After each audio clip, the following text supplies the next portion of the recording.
Hello, we're back again. I'm now joined by SDLP Councillor Clair Hanna, and you're very welcome, and Ciaran Gallagher, President of Queen's University Students' Union, also known as Captain Gallagher. He is the captain of our ship. I'm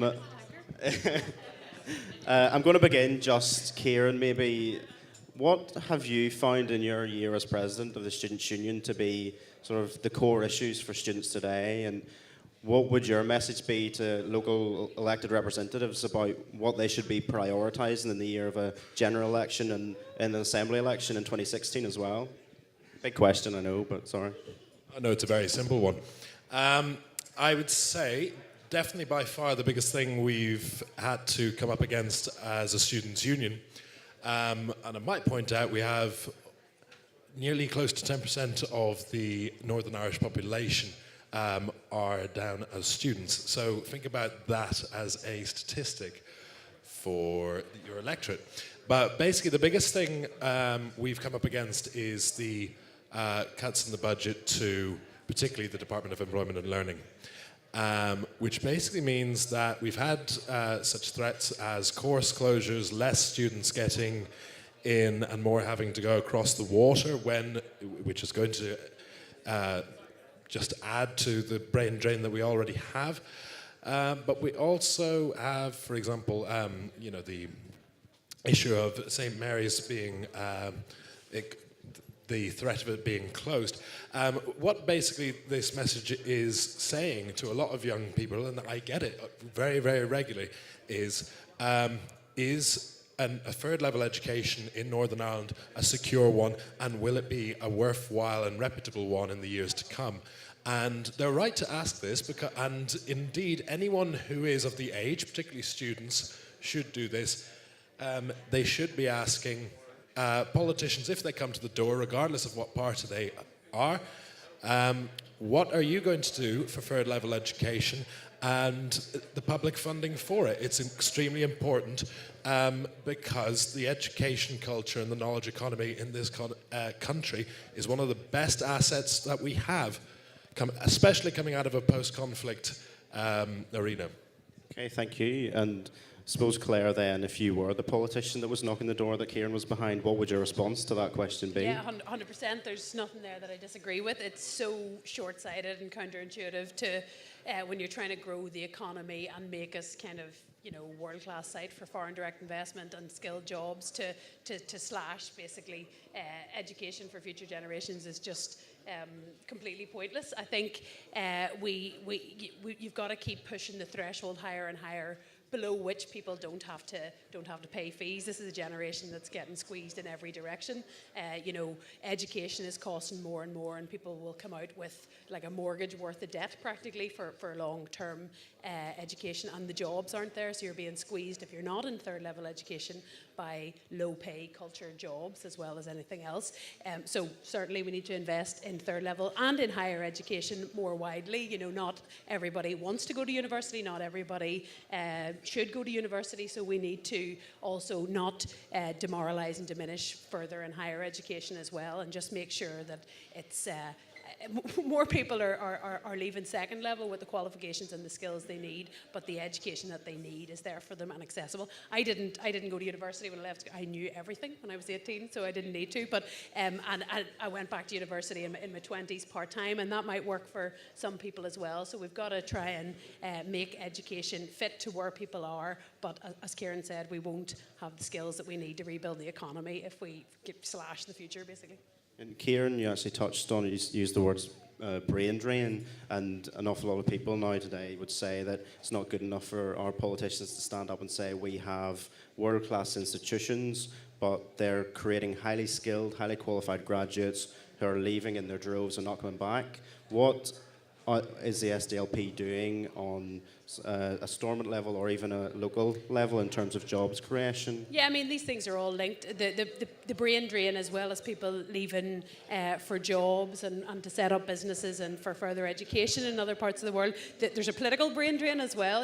Educated, thoughtful young people, we need them to stay and help to build the economy. I mean, in the longer term and the wider, economic issues, I'm not to not to get it off job creation, but we can't keep pretending that good relations and the economy aren't related. I'm not saying that we should build our future on foreign direct investment, but the bottom line is if you are a big company looking to invest and create high quality jobs, or if you are somebody with a really good idea and want to set up a business, the first thing you look for is political stability and, you know, a harmonious environment and the sort of environment that young people and skilled young people want to stay in. So we've got to tackle those wider things. So that's everything from reconciliation to, you know, arts and culture have taken a real battering in the last funding round as well. You know, we need to make, we talk about, you know, Game of Thrones and all these employers coming in, and then we hear them complaining that there isn't enough to do. So we've got to take a holistic view of life here and make it the kind of place that people want to stay and spend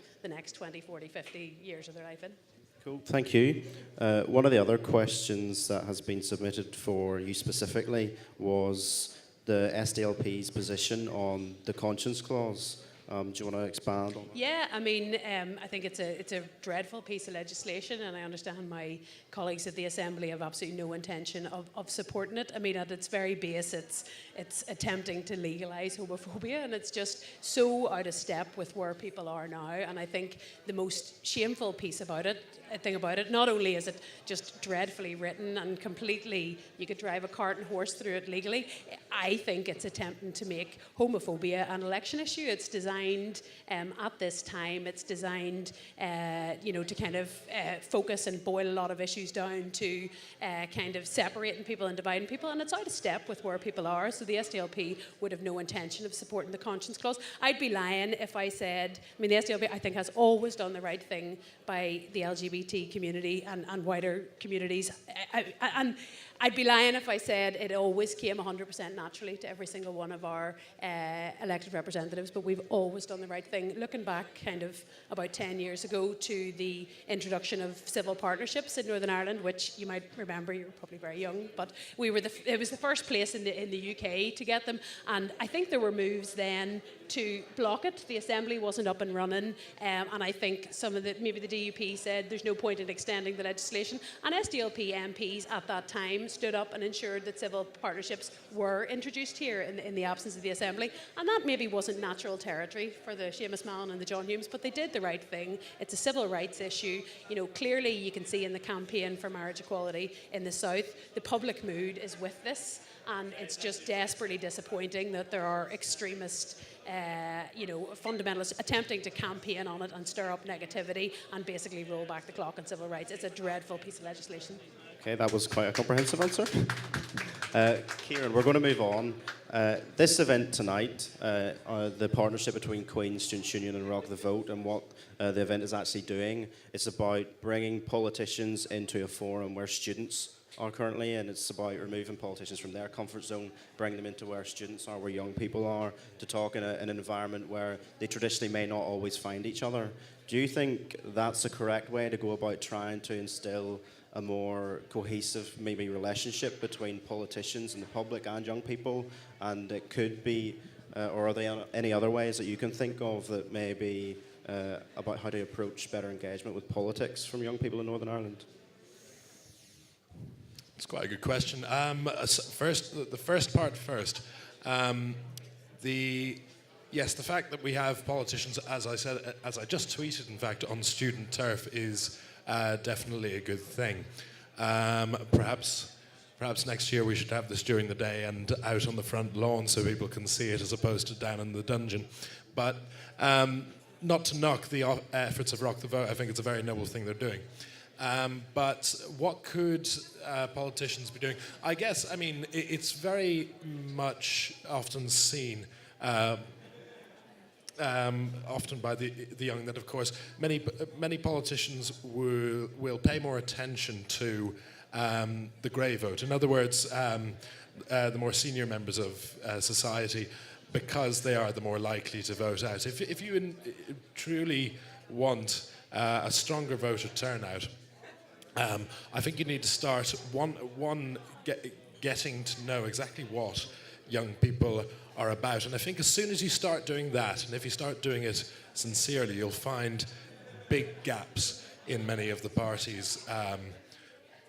manifestos as to what matters to young people. What matters a lot to young people, I find across the board almost, is simply moving on away from what the Northern Ireland political system has been circling around for years. And everyone knows, I think, what I'm talking about, or at least I hope they do. Yes, basically, to be concise, find out what young people are doing. If it even involves something as simple as going to, I don't know, youth centres, showing more appearance in the student unions, for example, not just Queen's, but Ulster University, Belfast Met, the various regional colleges. That would be a good starting point at the very least.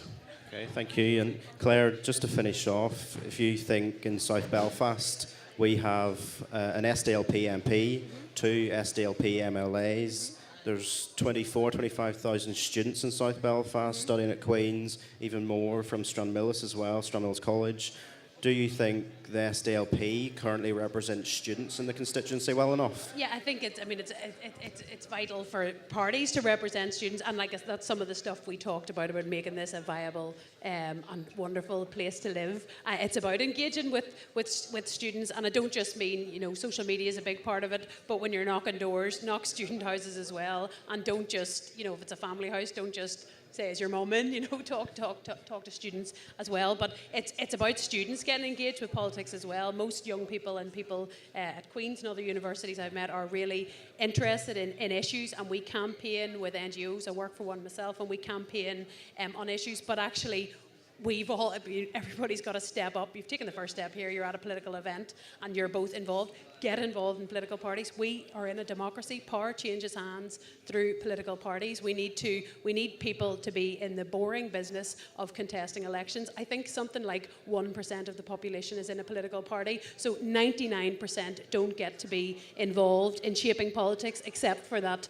one day every 4 years when we knock their door. So you need to compromise some of your views, unfortunately, and you don't need to do that when you're campaigning with an NGO. You do with a political party. One thing I said, it's like choosing a partner. The perfect one for you. You mightn't find them on the scene, but you pick the best available, and you spend the rest of your life working on it. And so parties need to engage with students, but students need to engage and get politically active. Campaign with your NGOs, but pick a political party, join them, and get involved in the boring business of democracy, because that's how societies survive. Thank you very much, ladies and gentlemen. That's Clair Hanna of the SDLP and Ciaran Gallagher, President of Queen's Students' Union.